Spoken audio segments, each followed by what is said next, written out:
Hello everyone. Today I will show you three different types of electrical junction box by material. PP melts in high heat and bends over time. PA and PC become brittle and crack in heat and humidity. Linsky uses PPO material, as you can see here.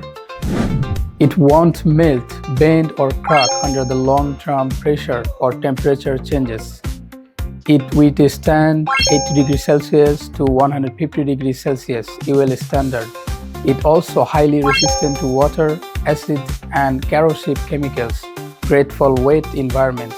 In the US, per NEC rules, commercial buildings must use galvanized steel junction boxes. They are very strong and won't break, so wires stay safe and no risks for electrical shock. Metal box conducts and equipment create a continuous ground path that trips breakers fast.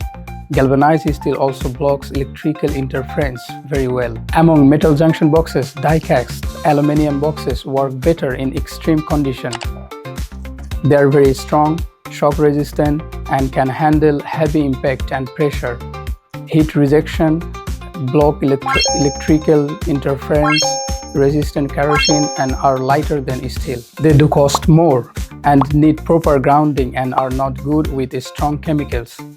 But their on-piece design and aluminum material make them tough and safe even for exclusive environments. For normal environments with no heavy impact, choose PPO junction box.